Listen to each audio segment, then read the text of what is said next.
Okay, let's pray.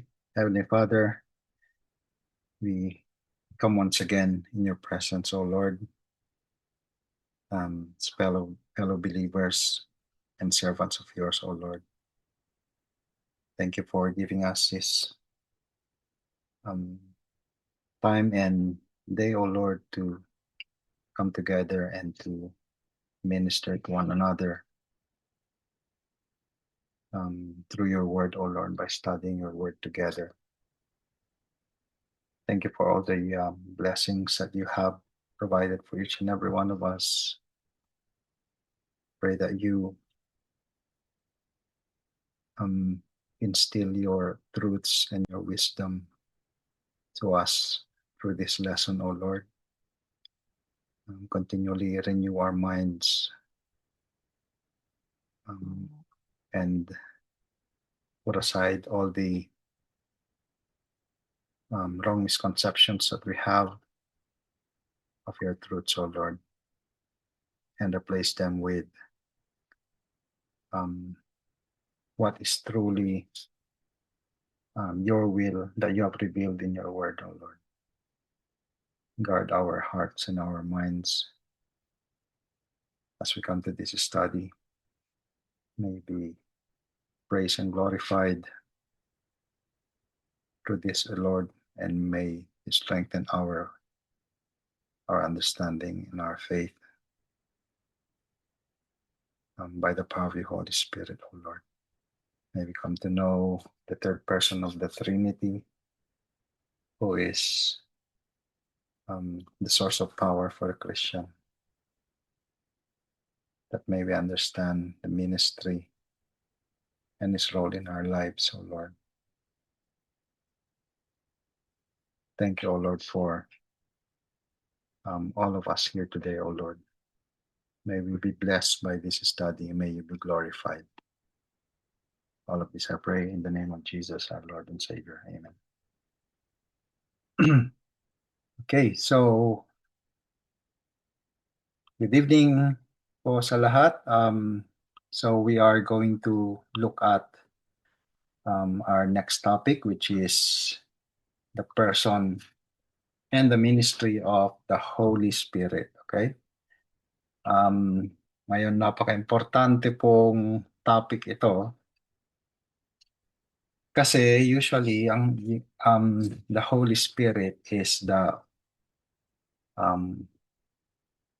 most parang na-abused in the Trinity. Okay? Maraming misconceptions regarding who the Holy Spirit is. Okay, so hopefully by this study we can iron it out. Tapos we can come to a right thinking and right understanding of who the Holy Spirit is and His Word. Okay? So, Lesson 7 na po ito ng ating study. Okay? Ang memory verse po natin is John 14:16.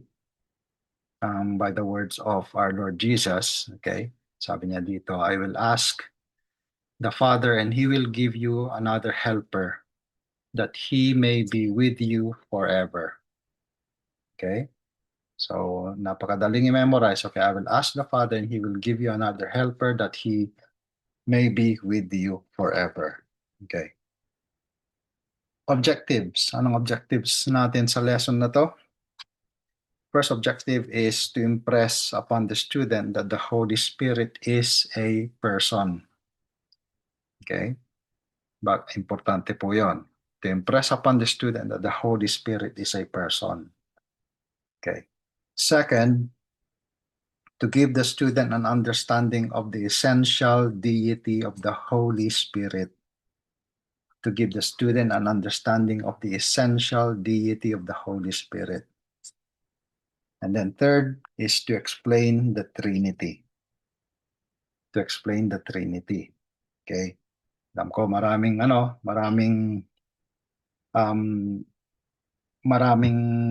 certain illustrations o kaya metaphors na ginagamit sa in how to explain the Trinity and they all fall short, okay? Pero hopefully by the end of this lesson, okay, we'll have a full understanding, and that we um, we have that grasp na ma-realize natin kung ano yung mali, tapos ano yung tama in trying to understand the Trinity. Okay?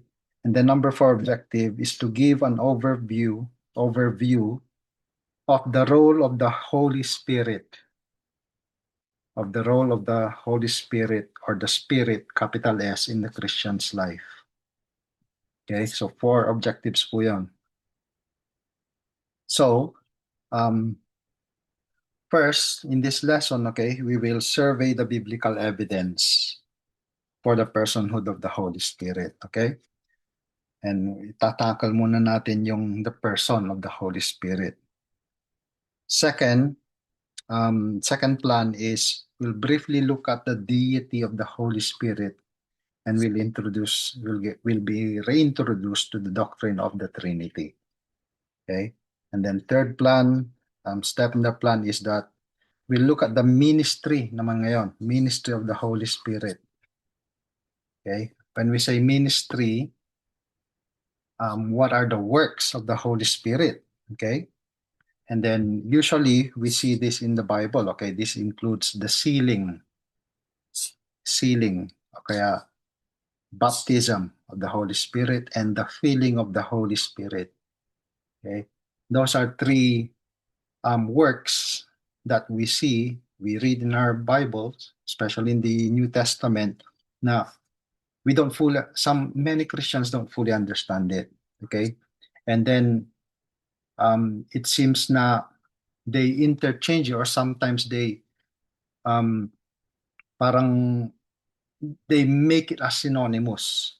Okay? So meron pong iba't ibang meaning yung mga verbs na yon. So regarding the sealing of the Holy Spirit and the baptism of the Holy Spirit and the filling of the Holy Spirit. Okay?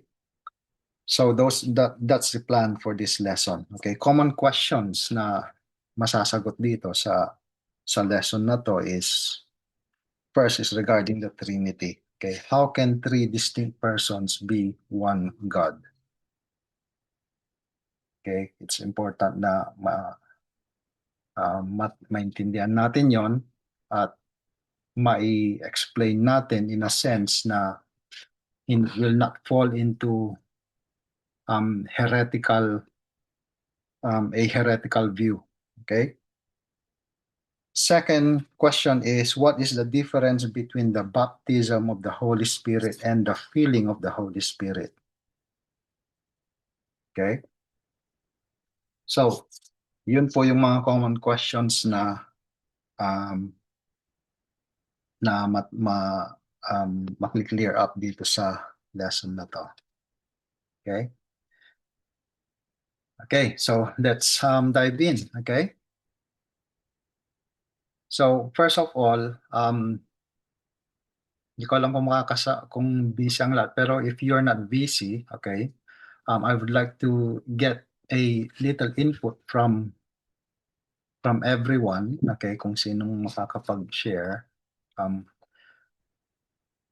regarding what you know about the Holy Spirit, okay? What do we understand fully, or is it meron bang something na hindi clear regarding this topic that you need address na hindi na covered dun sa common questions dito or sa objectives?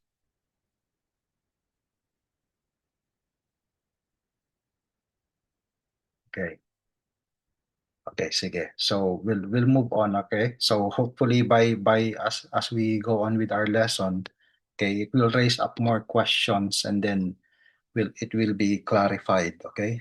Hopefully we can communicate on that properly, okay? So let's move on with the lesson, okay? So the Holy Spirit is God, okay? That is basically who the Holy Spirit is. So the Bible identifies him. Take note, okay, of the pronoun. The Bible identifies him as one of three persons existing as one God. That is, God the Father, God the Son, and God the Holy Spirit. So in this lesson, we will study who the Holy Spirit is and what his presence and ministry are in the believer's life. Okay? Okay, so our first heading here is regarding who the Holy Spirit is. And the Holy Spirit is first a person. Okay, person po ang Holy Spirit, hindi power, okay, or hindi thing. Okay. So first, Holy Spirit is recognized as a person. Okay, we see that in the Bible. Okay, so personal pronouns such as he or him are used to refer to the Holy Spirit rather than it. Okay. Now, in going to John chapter 14, verse 17, okay, if you have your Bible and if you can unmute yourself, okay, go to John 14:17, and then um, bilangin nyo kung ilang beses ginamit yung pronoun na him or he regarding the Holy Spirit in John chapter 14, verse 17. Okay? So may I request everyone to go through your Bible kung digital man yan. Okay, and then just bilangin nyo kung ilang beses ginamit yung pronoun na he or him regarding the Holy Spirit. Okay, and then unmute yourself and then let me know kung ilan yung nabilang niya. Okay? Pastor Iris, is it 3? 3. Okay. 3 kay Edeline. Anong version niyang sa'yo, Edeline? NASB. But I could check the New King NASB. James. NASB, okay. 3. 4. 4 sa anong version sa'yo? NIV. NIV. Okay, NIV is 4. Okay. Sinong may ESV? 4 ESV. 4 ang ESV, okay. Oo, mali ba? Okay. So, sinong may New King James Version? Meron ba? Wala? Okay, try ko dito sa akin. Let Hello? me check. No, I do have. Sige, ilan, Okay. Edeline? 14, 17.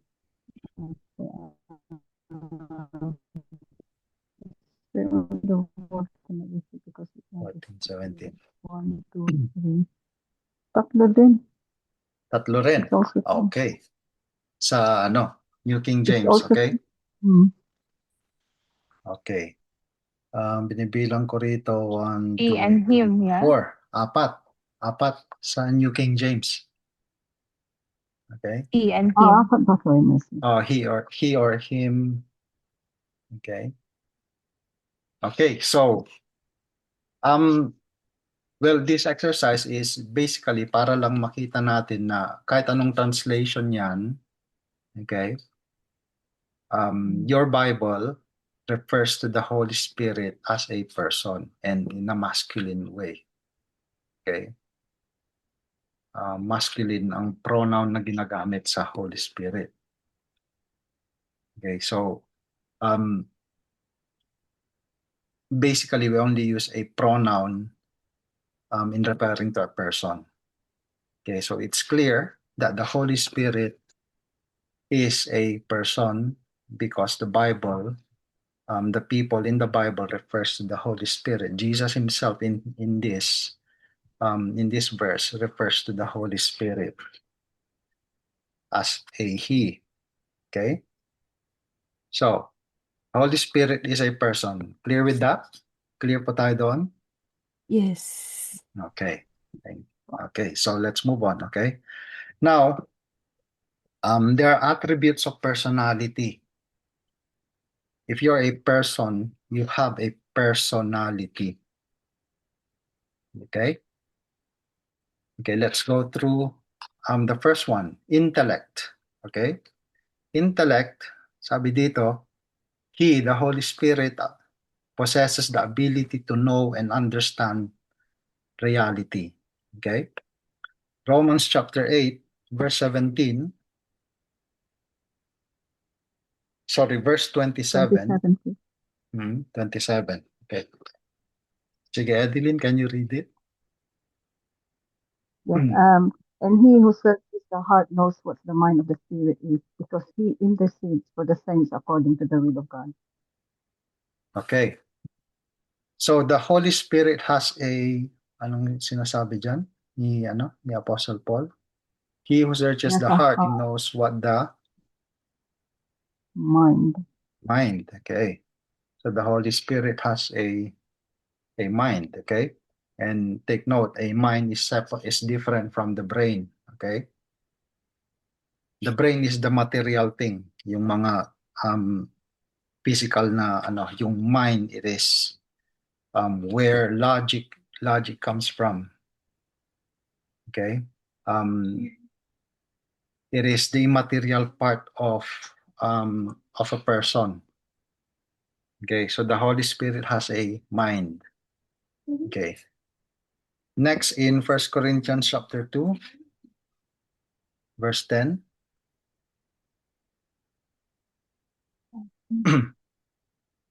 The Holy Spirit searches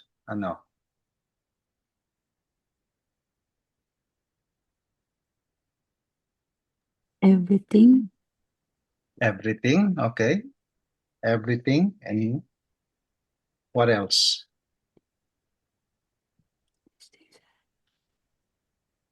Searches all Even things or everything. Yes. even the depths of God. Is Okay. in God.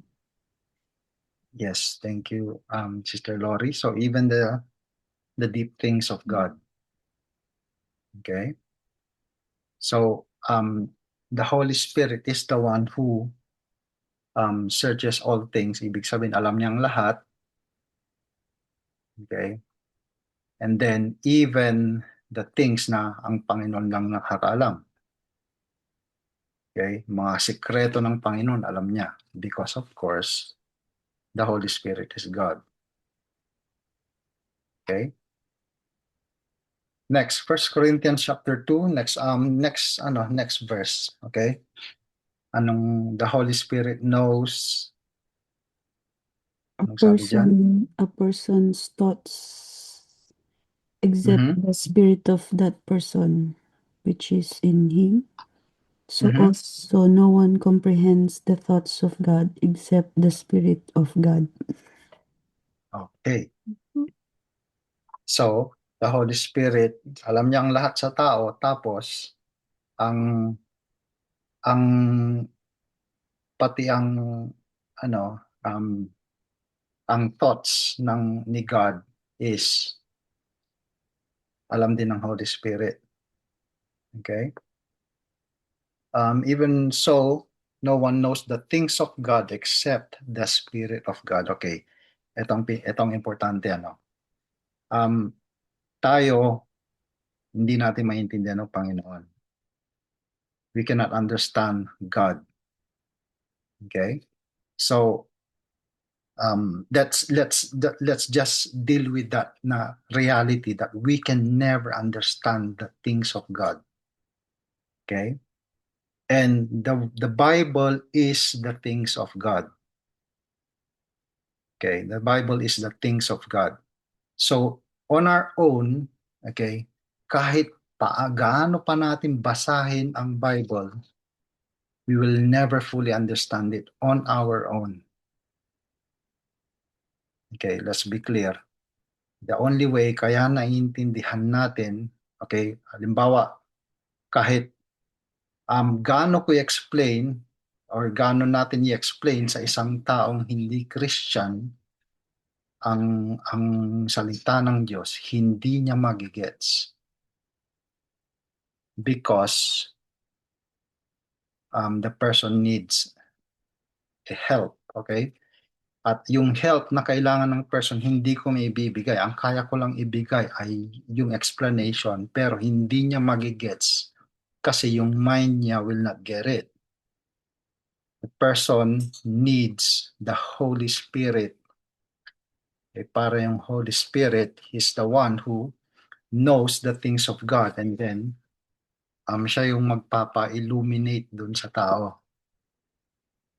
Okay?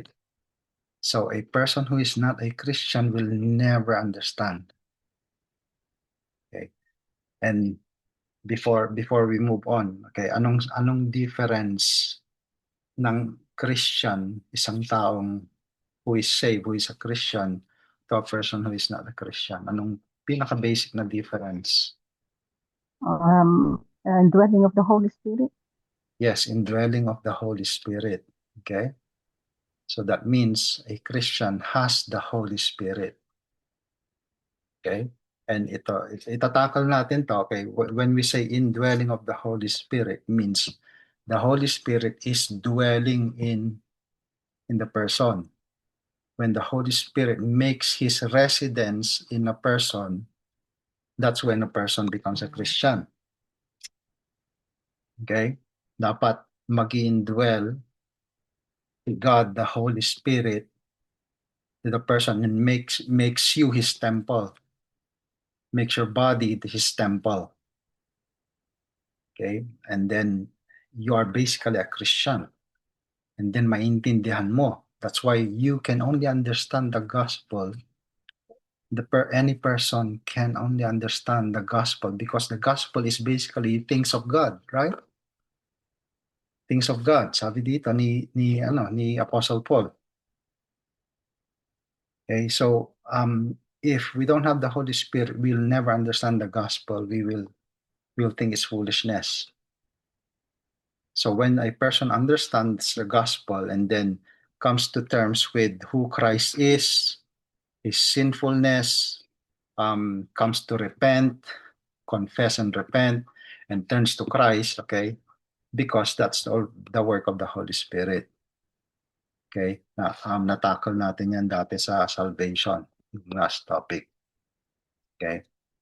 So, now, and the Holy Spirit has now indwells a person, He will now work on the person para maintindihan na ngayon ng person yung the things of God. Okay?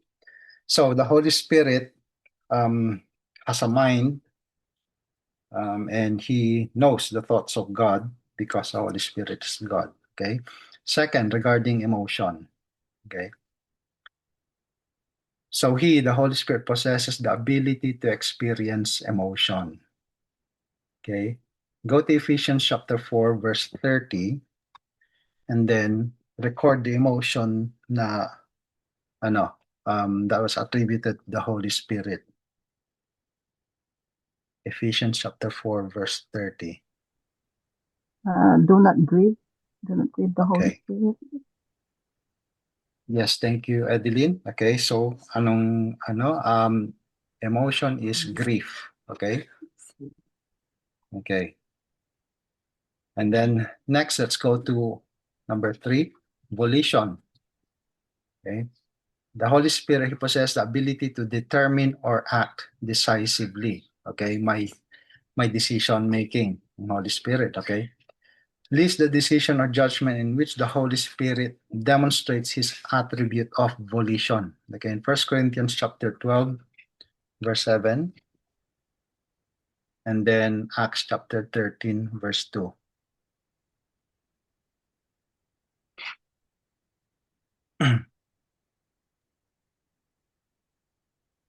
Okay? 1 Corinthians chapter 12, verse 7, and then go to 11. Okay? Actually, yung answer na hinahanap natin is in 11. it's in verse 11. Okay? Naka-ano doon. Okay, can anyone read? Adeline, can you read? Yes, please. 12, 7, and 11? Or sa direction Yes. of 11? 7 and then 11. Oh. Okay. Verse 7, but to each one is given the manifestation of the Spirit for the common good. Verse 11, but one and the same Spirit works all these things, distributing to each one individually just as he wills. Okay. So it says here that all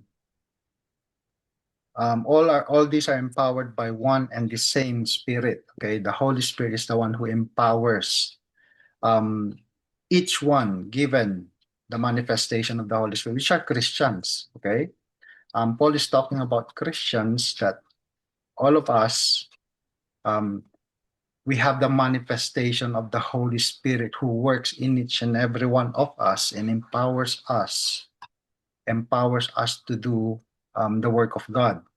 Anything that is the work of God, we can possibly do, because we are empowered by the Holy Spirit, as the Holy Spirit who apportions to each individually as He wills. Okay, 1 Corinthians chapter 12 is about the gifts of the Holy Spirit. Okay, so we'll talk about that in detail later in this lesson, kasi part yan ng ministry of the Holy Spirit. Okay, so He empowers and then He apportions. Ibig sabihin, yung work sa akin ng Holy Spirit is different from how He works in each and every one of you here. Okay, magkakaiba tayo ng work na ginagawa ng Holy Spirit according to His will. Sabi niya dito, as He wills. The Holy Spirit, He is the one who decides kung anong work ang ibibigay niya sa akin, and He empowers me for that. And anong work ang ibibigay niya sa inyo. Okay? So different ministries ang ng mga Christians. And this is decided by the Holy Spirit. Okay? So He decides. So we cannot just decide on our own kung anong gusto natin. Okay, we have to go with what certain gifts does the Holy Spirit give us.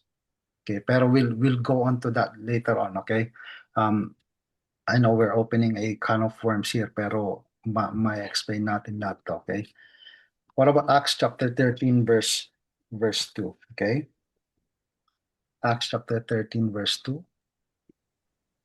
Acts chapter 13, verse 2. Can I read? Yes, Laurie. Okay. While they were worshiping the Lord and fasting, the Holy Spirit said, "Set apart for me Barnabas and Saul for the work to which I have called them."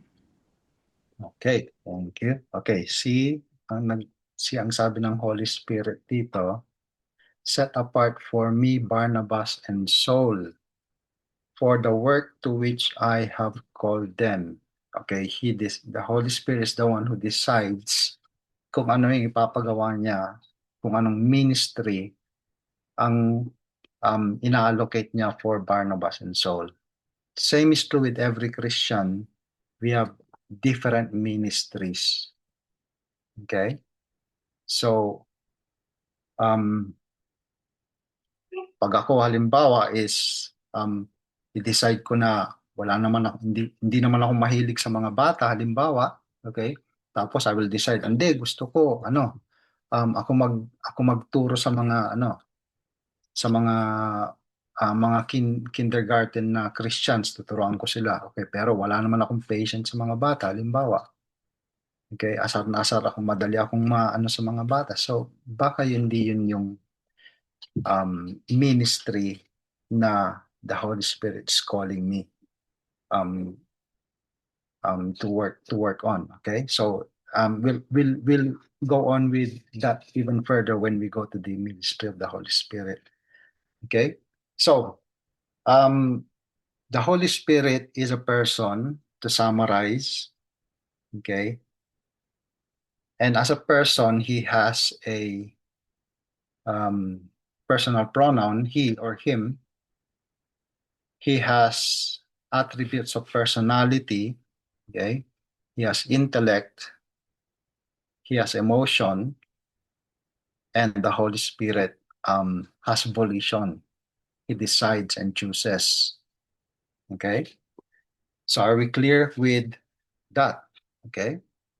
Clear po ba yun? Regarding the Holy Spirit as a person? Yep. Okay.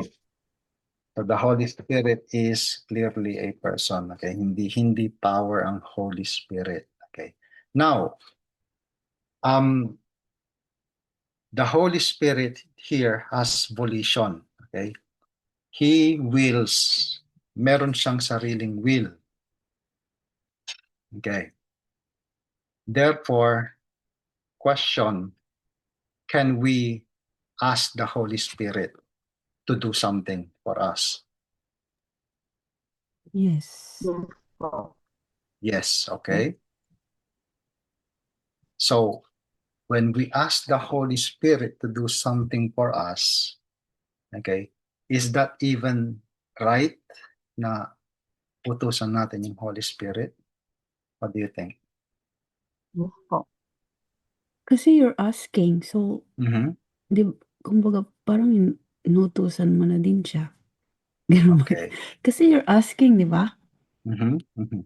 Okay. Tama. I think it's okay to ask. Kasi sabi sa Bible, He is the helper in John 14. Oh, siya yung helper. Okay. Mhm. So, when we ask the Holy Spirit, can we ask anything? Yes. As long as according to His will. As long as according to His will. According to His will. Okay. Okay. Oh, lahat. So, Pwede. so we cannot ask the Holy Spirit for anything apart from His will. Mm. Okay? Yun ang importante doon. It means na yung will natin ang susunod sa will ng Holy Spirit. We cannot just ask na the Holy Spirit will convict. Pag halimbawa may kaaway ako, okay, tapos alam ko, tama ako, sabi ko, tapos pagpapray ko na ang Holy Spirit ay i-change niya yung will ng kaaway ko para sumunod sa akin. Halimbawa, okay? Now that is, yun po ang maling asking. Okay? Ay, Parang ginag... may tanong ako dyan.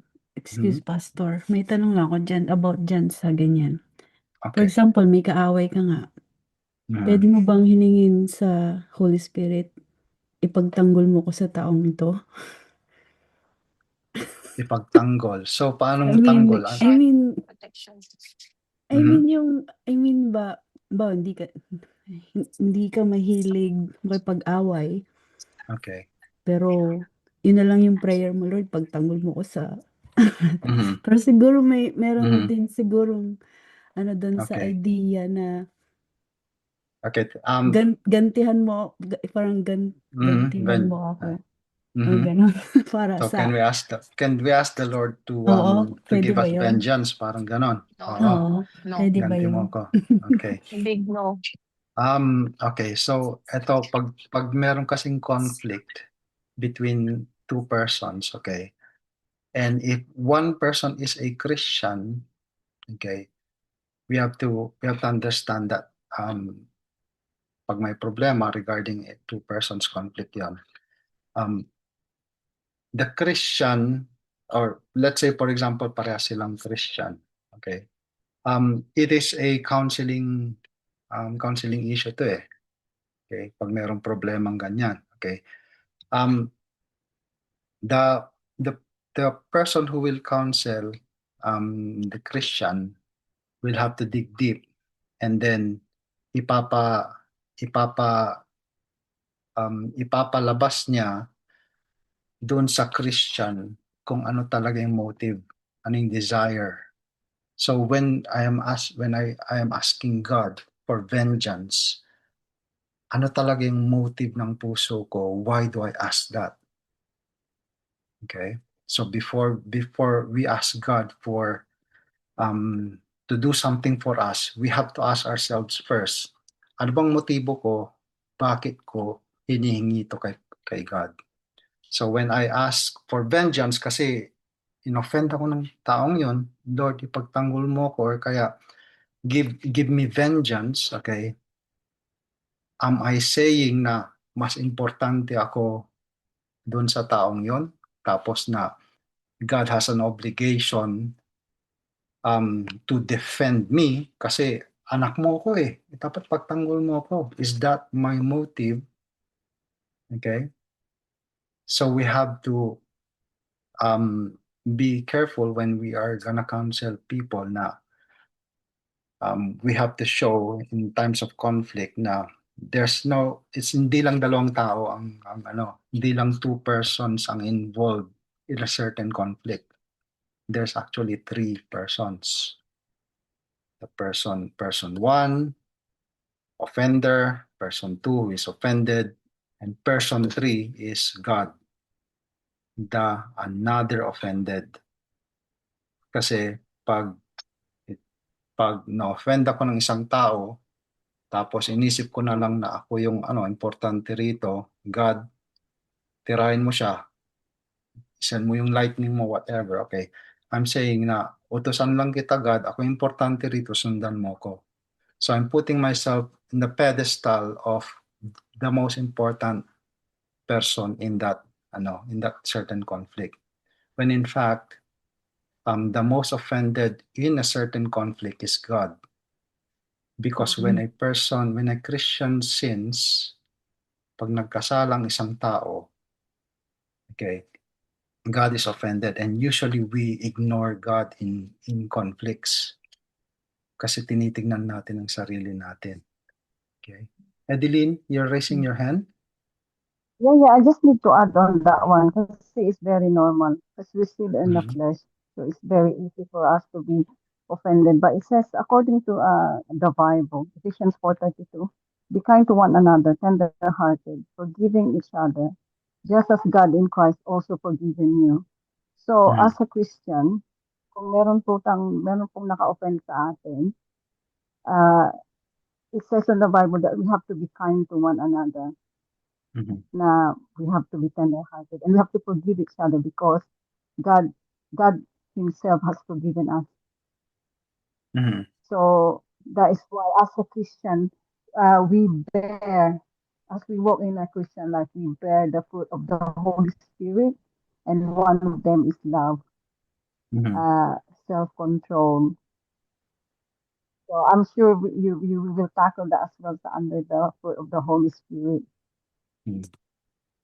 Thank you, Adeline. So that's a good sa Ephesians 4, even Ephesians 5. Okay, pag may merong mga conflicts na ganyan, and it is something na pwede nating ibigay dun sa person that is seeking counsel, okay, to meditate on this passage, okay. And well, this is sa ano kasi, part ng ministry ng bawat Christian is to one another, in fellowship, and then minister to one another. Kung merong problema yung isa, we minister, we help. Hindi tayo magtuturuan na ikaw kasi ganyan-ganyan ka. Okay, and then we do not pick sides.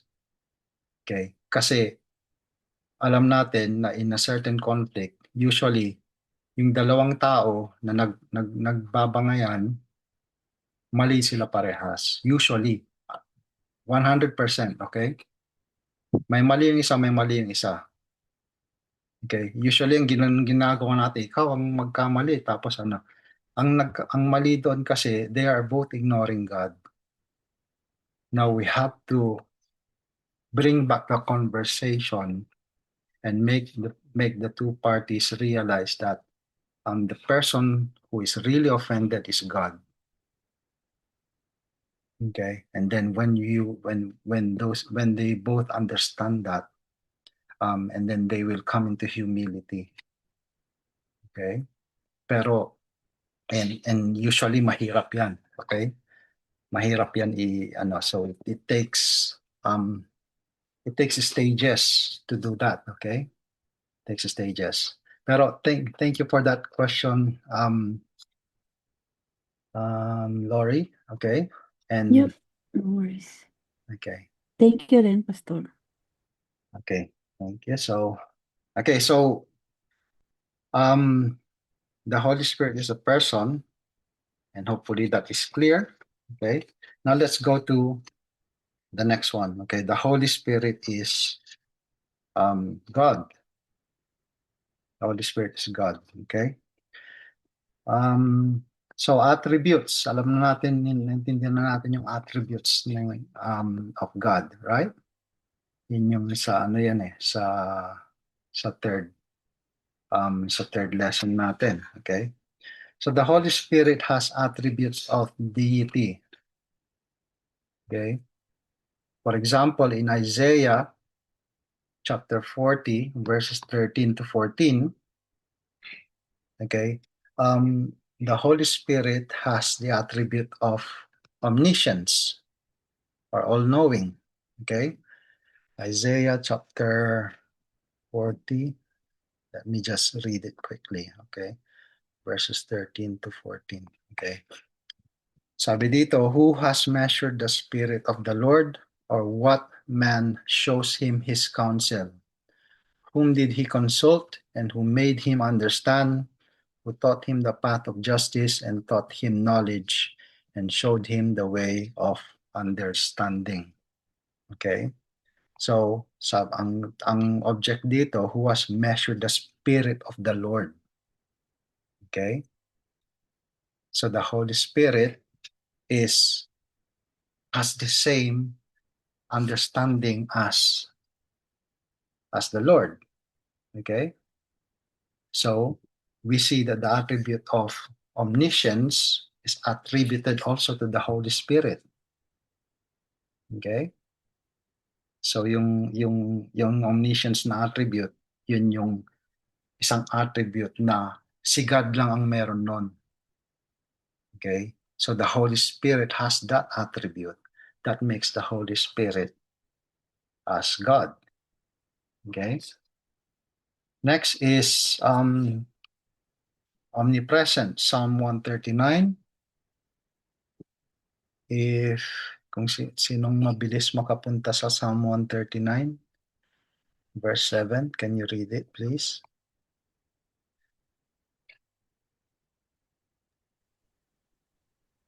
Where shall I go from I'm your running spirit? Oh, sorry. Go. Or where shall I flee from your presence? Mhm. Okay.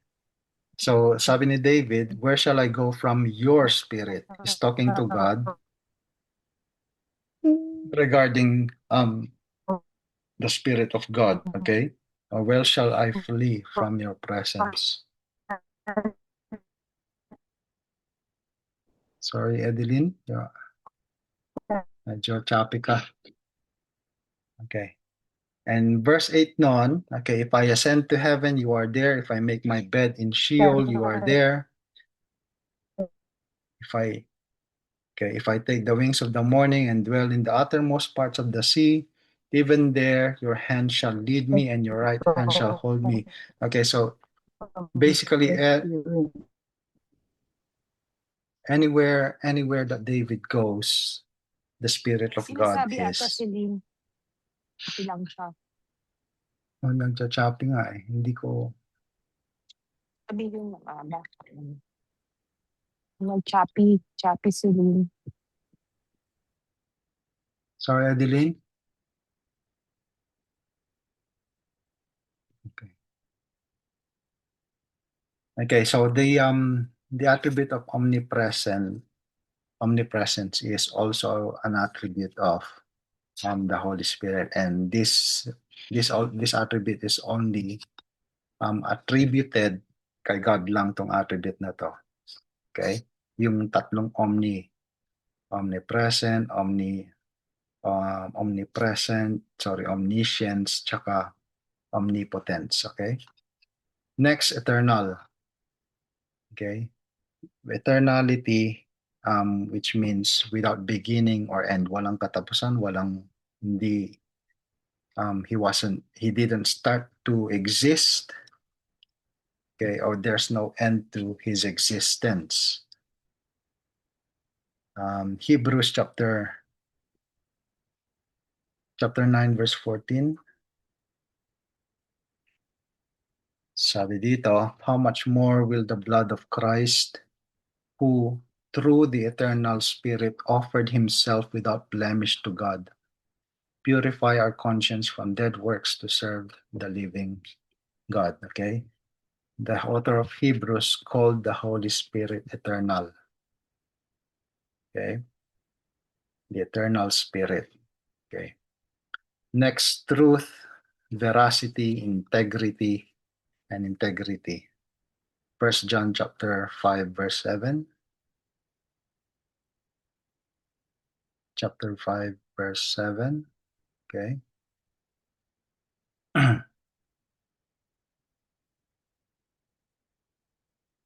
um,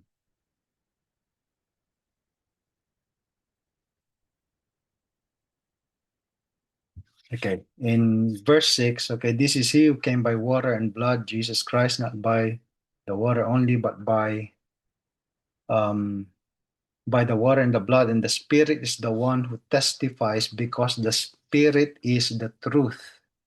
Take note, capital S, dyan sa Bibles nyo. Okay, the Spirit means when capital S ang ginamit, referring to the Holy Spirit. Okay, pag small s lang yan, it means simply a spirit of a person. Okay, pag capital S, referring to the Holy Spirit. Okay, so because the Spirit is the truth. Okay, for this, there are three that testify.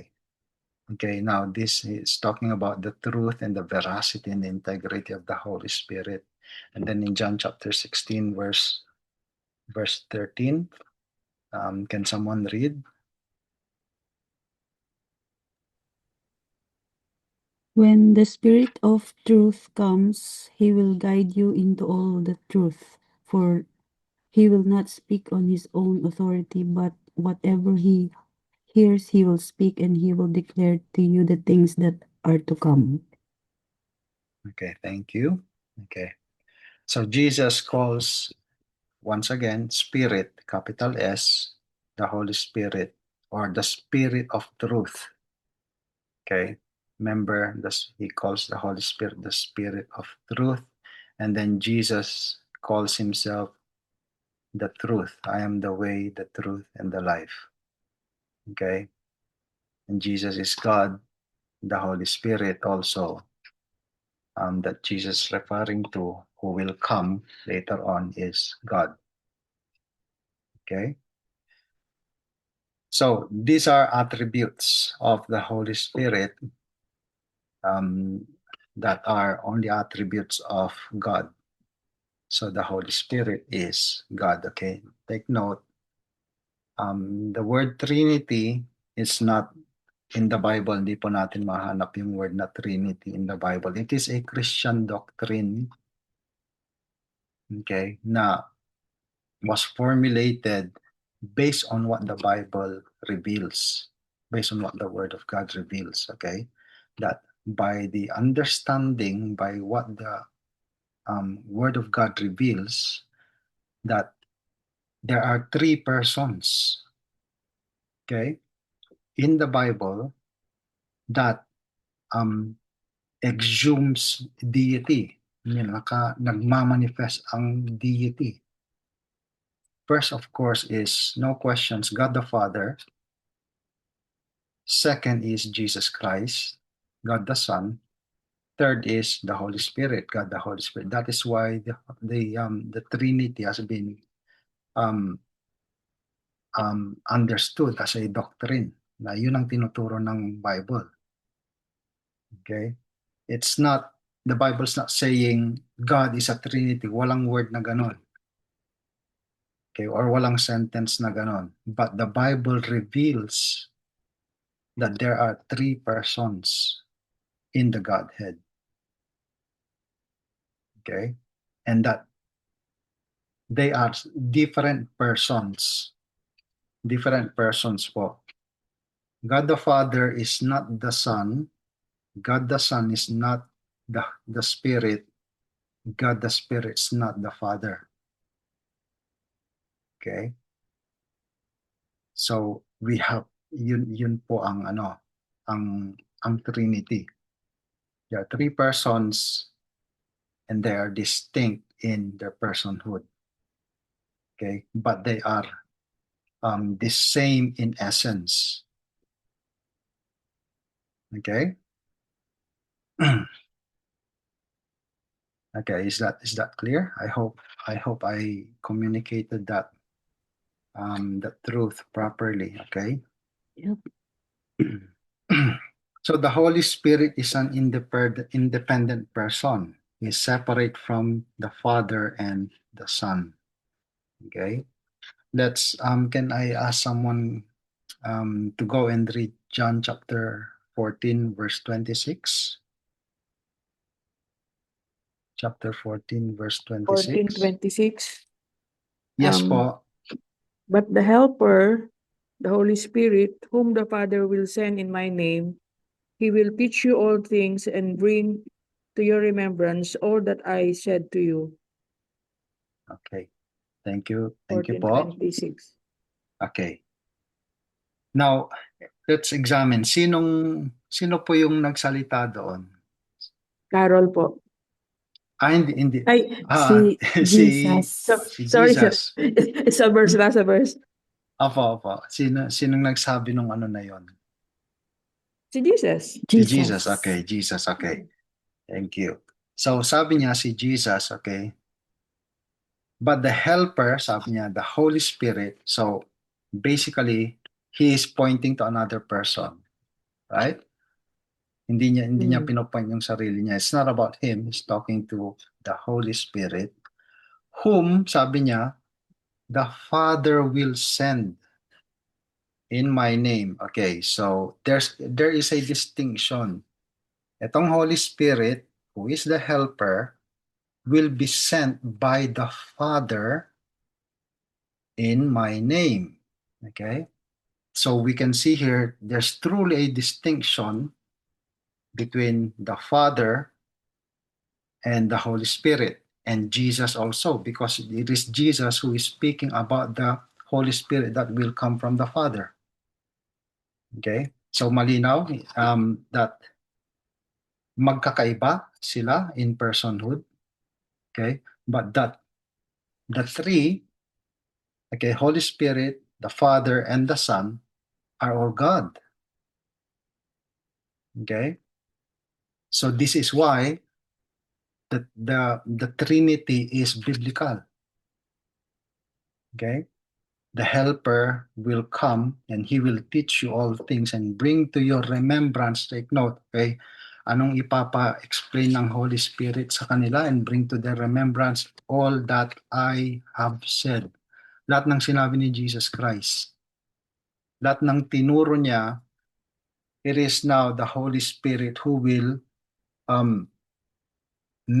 teach them and make them remember yung mga disciples niya.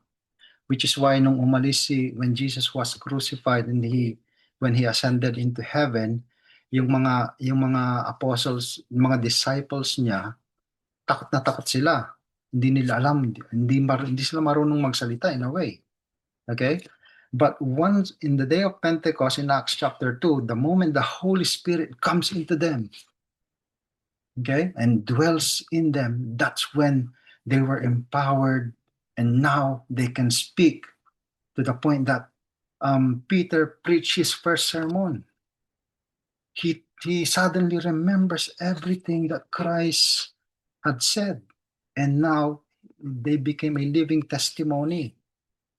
Okay, because of the Holy Spirit, and which is why also for us today we need the Holy Spirit to teach us the things of God. We can never understand the Word of God if we are not truly Christians. The Holy Spirit is needed in a person in order for us to understand the Word of God. Okay, and then He will also be the one who will make us remember these things. Kaya nga siya yung nagko-convict sa atin. Pag meron tayong ginawang kasalanan, i-remind niya sa atin that this is a command that I have violated or I have been disobedient with. That's why I'll get convicted with that, knowing that it is a command of God. Okay, so he will convict the world of truth, righteousness, and judgment. Of sin, righteousness, and judgment. The Holy Spirit. Okay, so that is very clear regarding the Holy Spirit as independent person, separate from the Father and the Son. Okay, take note of that verse if in case may makausap kayong Muslim, kasi ito ang laging inaano ng Muslims. Okay, they will challenge you. Do you believe that God is one? Na isa lang ang Diyos? O isa lang. Eh bakit tatlong sinasamba mo? Okay? And then if we don't know how it works, we don't understand God's word, okay, then it seems na we'll just be speechless, and the Muslim will say that panalo tayo, panalo sila, okay? So it is a very explicit teaching, okay? It's not hidden, it's not hindi ito sikreto, okay? The Bible clearly teaches this, okay? So,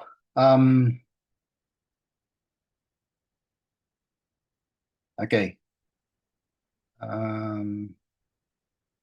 Another okay, to supplement, okay, the person of the Holy Spirit can also be obeyed, okay. Let's go back to personhood, okay.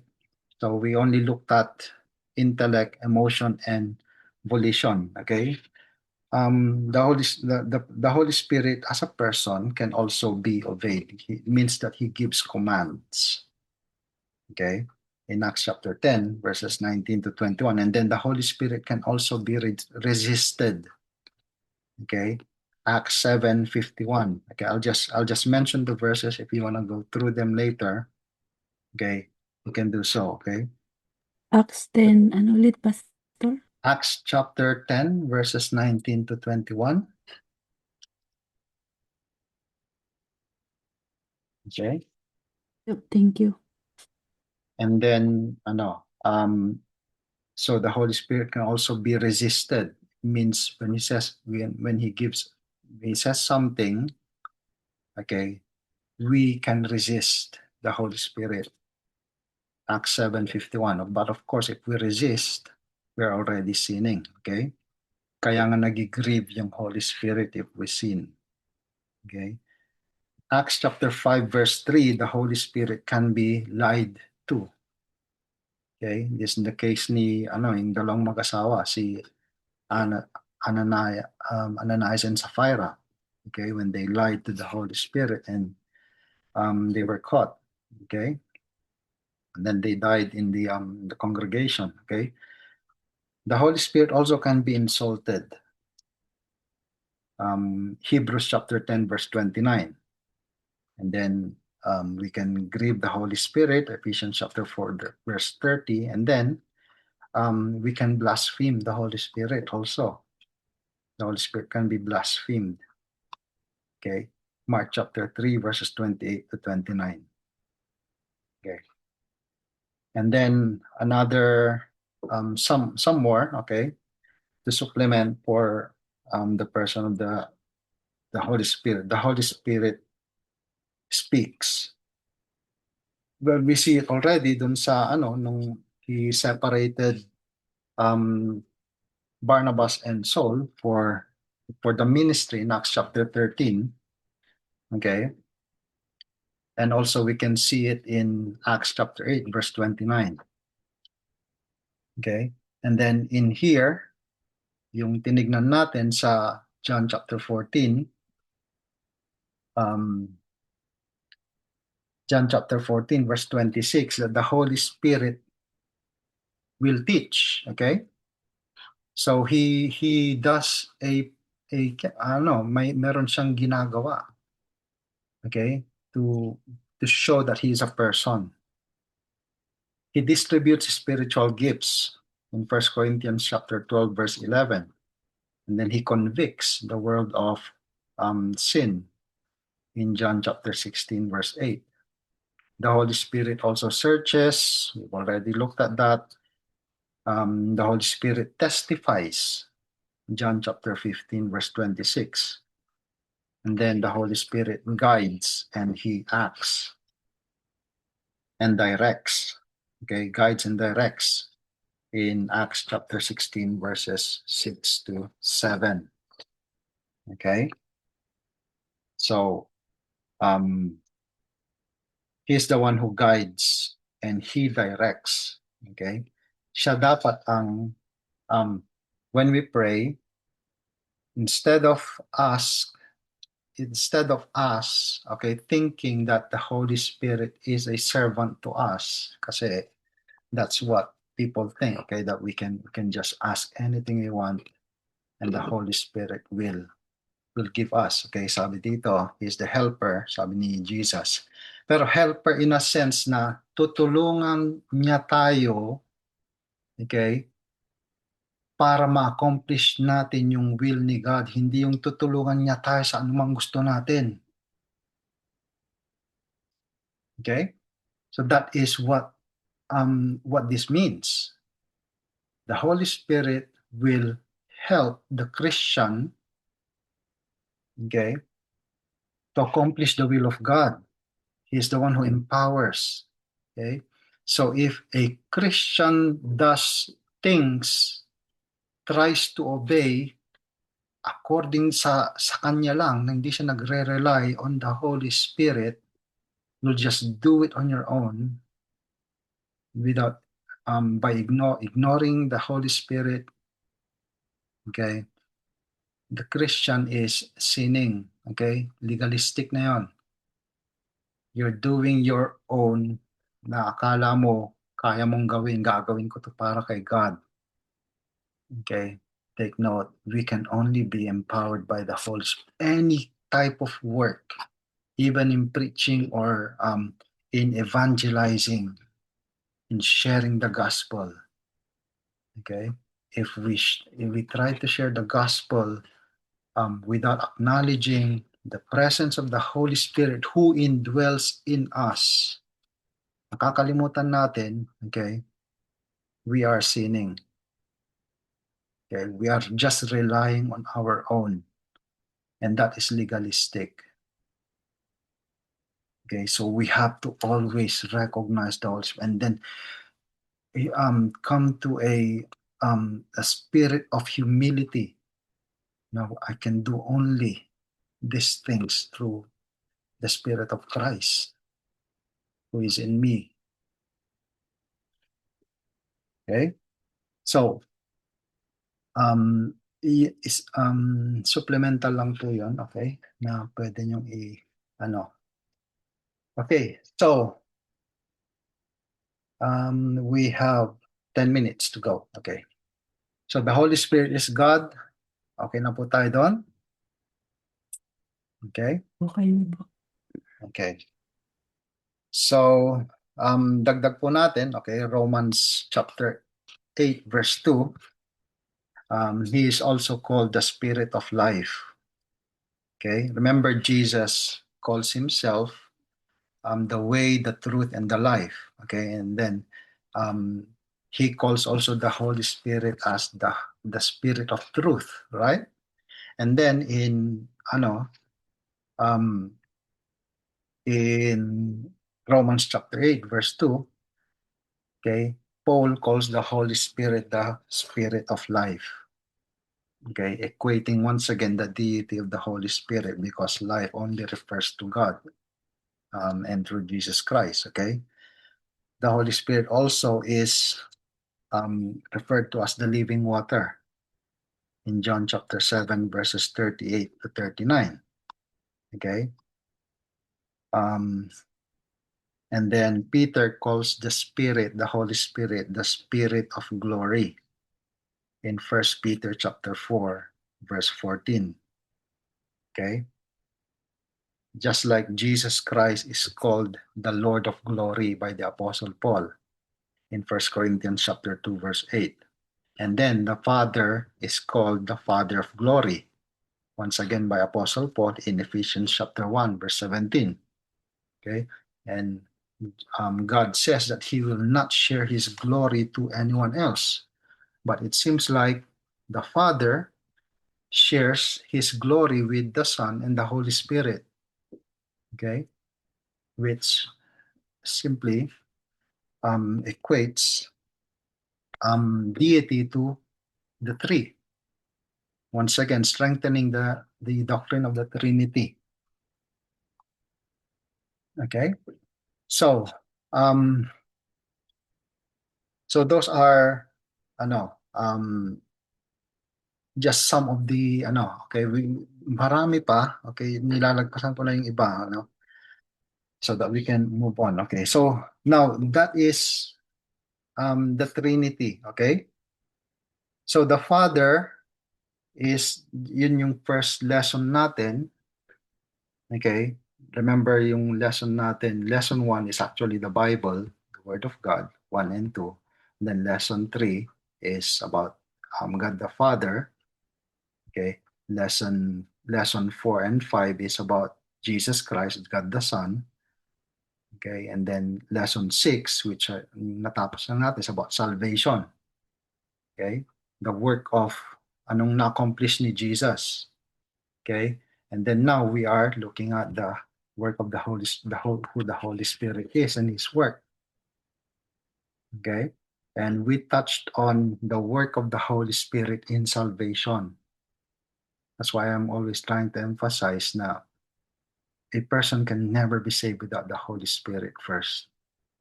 It has to be the Holy Spirit who first moves. Okay?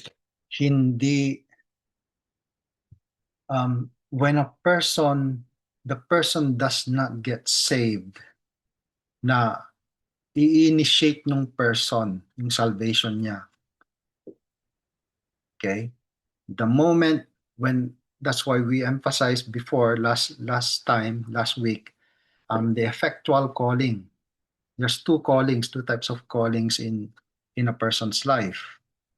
Okay, first is the gospel call, which means the gospel calls you. Okay, maririnig mo yon. Okay, but anyone can hear that. Anyone can hear that. Ang difference doon is the person who will be saved, okay, has to have another experience, not just the gospel call, but an inward call, yung tinatawag na effectual calling. Yun yung mag-e-affect yung understanding niya, kasi yung Holy Spirit will be the one to make it effective, na maintindihan niya. And then that's when the person develops the faith, because of the Holy Spirit who indwells him and gives him that faith. Faith is a gift. Okay? It doesn't come from a person. Okay? Ephesians chapter 2. Okay?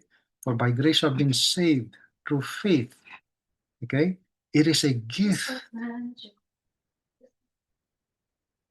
It is not, hindi nanggagaling sa atin yung faith na yon. It was given to us as a gift by the Holy Spirit. And you cannot reject this gift if it is given to you. Okay? It is a gift, just like, kasi people are saying na pwede mong i-reject yan pag gift. It is not a physical gift. Just like your life is a gift. Yung physical life natin, me being born, is also a gift. I cannot reject my being born. Okay? That's why Jesus relates salvation with being born again. Spiritual birth. Hindi mo ma-reject yun. Okay? So, our salvation, it is the work of the triune God. Wala tayong ginawa doon. It is God the Father who planned everything, okay? And it is centered on Jesus Christ, who has to do the work, okay? Who came so that The Holy Spirit now will indwell every Christian para tignan natin si Christ. Okay? So that is the work of the triune God in salvation. And then tayo na lang, we will respond in faith because the Holy Spirit gave us that faith. And it seems at first na ako to. Okay? We see it as us. Kasi ganun tayo eh. Lagi tayong nakatutok sa sarili natin lagi. We think that we are the center of this world, of the universe. Everything we do, we think that we are the protagonist. Tayo ang bida. Kaya pag may faith tayo, we see it as us. Pero no, it's not us. It is God. The work of God, salvation. And also now, when we go to the work of the Holy Spirit, we will see, okay, which this will be for next week, how does the Holy Spirit now work in a person who is saved? Anong mangyayari ngayon? Okay? So that is the next topic for next week. Okay? So meron tayong 3 minutes. Any questions po?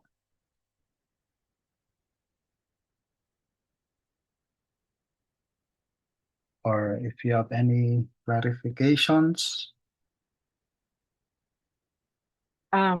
May I? Yes po.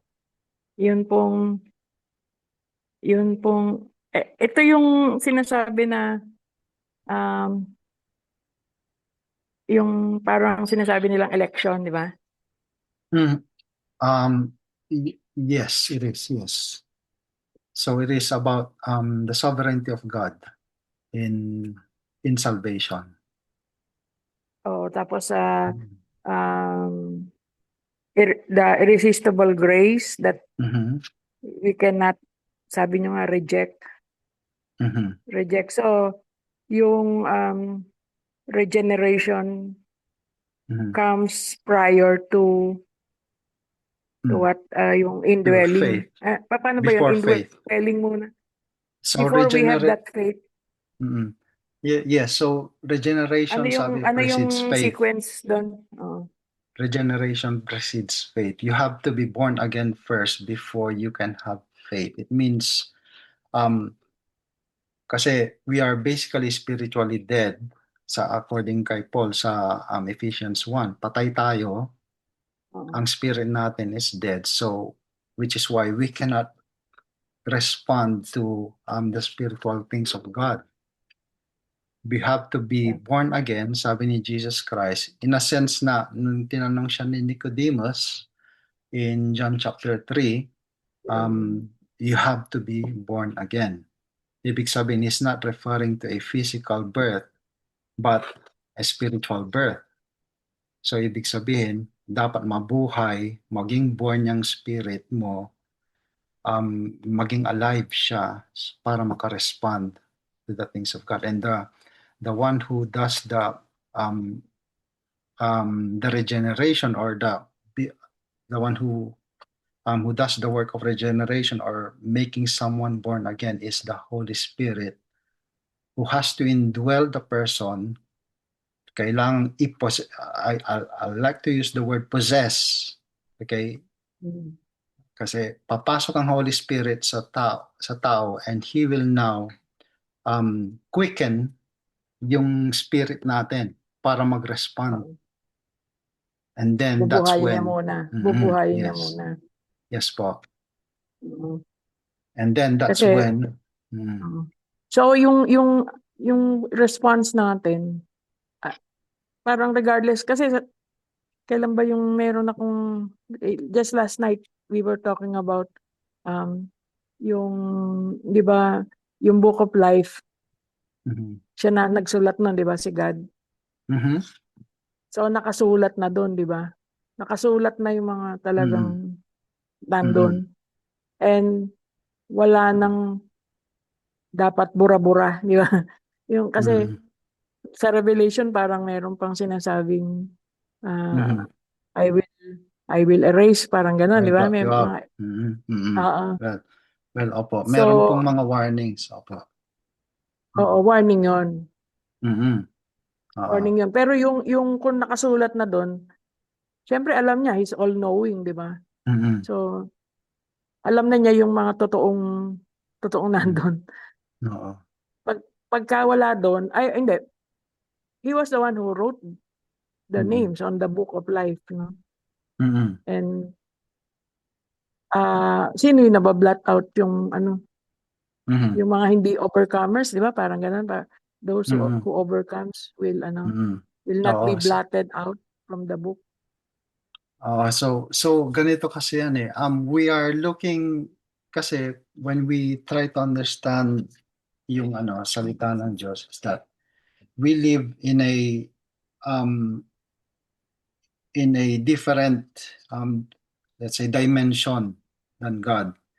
Tayo, we are affected by the physical world, we are affected Time. by time. Oo, time. Pero God is not affected by any of the physical world or the universe, and especially time. So God lives in a separate, hindi ko, for lack of better term, dimension, okay, wherein everything is present for him. Okay, he doesn't experience past, present, and future because he is in and all of nandun siya. He's present in time is only for creatures who are created to experience time. So God, dun sa in his dwelling place, already um, perceives, hindi lang I don't want to use the word perceive. For alam na niya everything that shall comes Yes, to for come. knowledge. Oo, yes. Oo. So while we are still experiencing the present, hindi natin alam yung future, God alam na niya yun. So God has already a knowledge of someone who is going to heaven and someone who is not. Okay, and then that is not because of our dahil special tayo na isa-save niya tayo. He knows beforehand because may control siya, because apart from all knowledge, he is also all powerful. So it means he can save someone because he is all powerful. And whomever he saves, it is his decision. We cannot say, sabi ni Paul sa Romans chapter 9, okay, kung may ginawa si God na isang creature na ito yung purpose niya, yung creature um, cannot ask God, bakit itong mo sa akin? Okay, we cannot question God based on His will. His will is what will be done.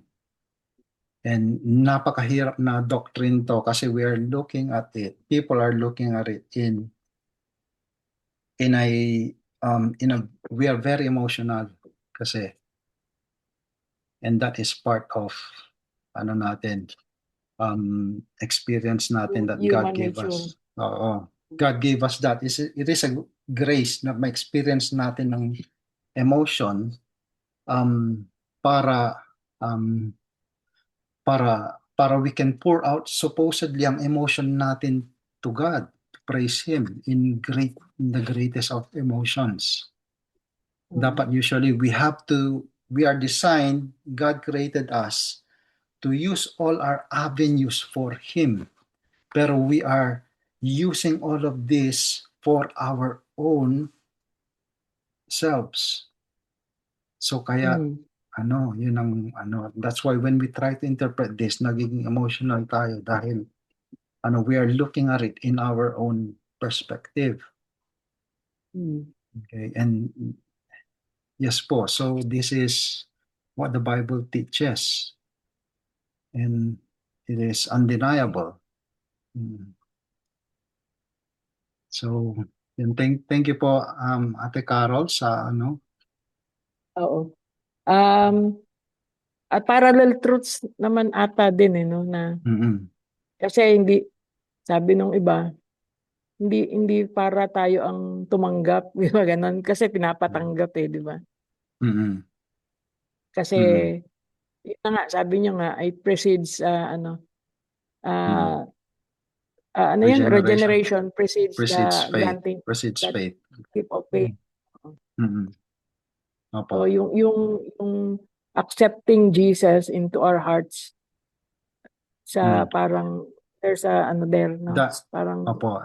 Take note po yung accept Jesus into your hearts. That is not biblical po. That is not a hindi po yun. Wala po sa Bible yun na um oo nga, na kasi command. ganun yung mga una-unang natutunan nun di ba? Yung Opo.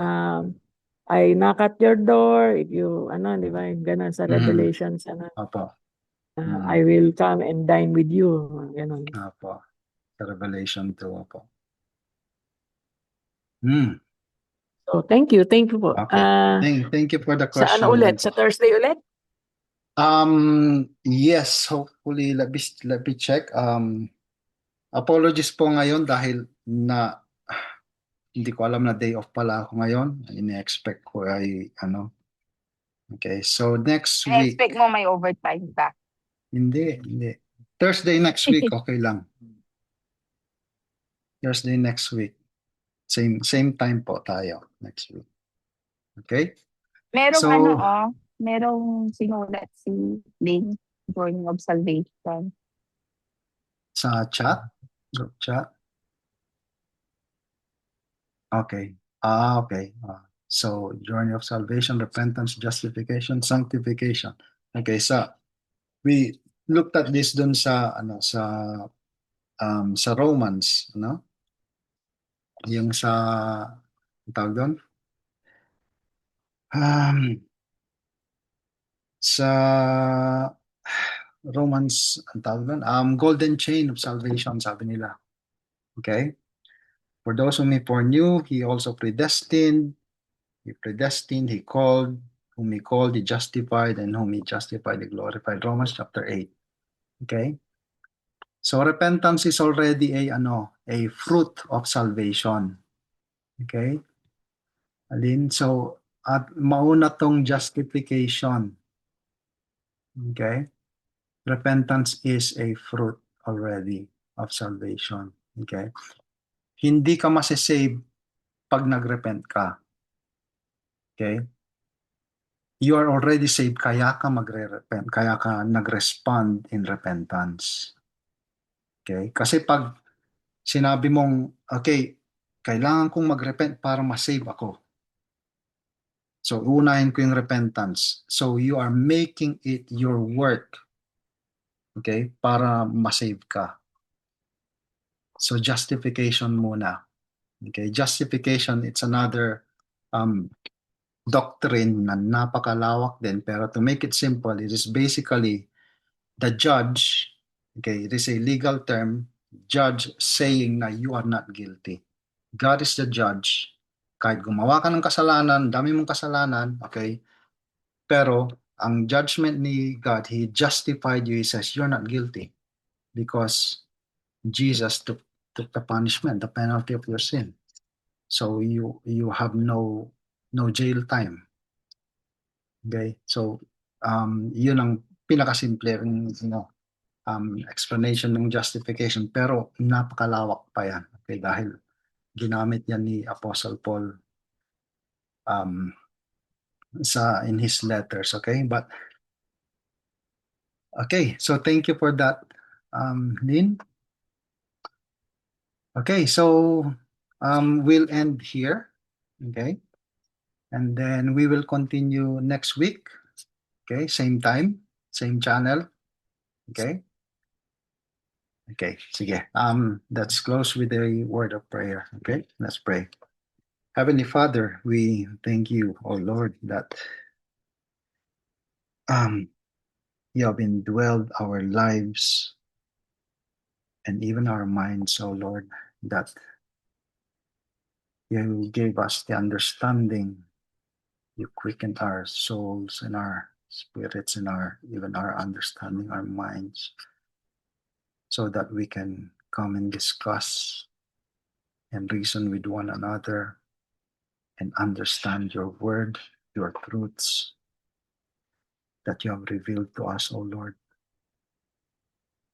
that we can only respond in pure humility, because everything that we do, O Lord, we attribute it to the work of the Holy Spirit. The works that we do, which is in accordance to your will, O Lord, we do not take credit for it, O Lord. We give you back the glory. I pray for each and every one of us in this study, O Lord, that may we contemplate even more, O Lord, and try to have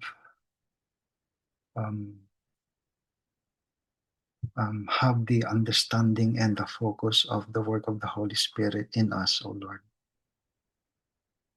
That the Holy Spirit, who is indwelling each and every one of us, has made his residence in us. That we are not alone in our journey, O Lord. And that I pray that we may be convicted even more of our sins, O Lord, of still our current sins, and that may we be sanctified, knowing that the Holy Spirit helps us in our sanctification. O Lord, bless each and every one of us, O Lord. We are your servants, O Lord. Have your way in each and every one of us, O Lord. All for your glory and honor. And all of this I pray in the precious name of our Lord and Savior, Jesus Christ. Amen. Amen. Thank you. Okay. Amen. Thank you you po. po.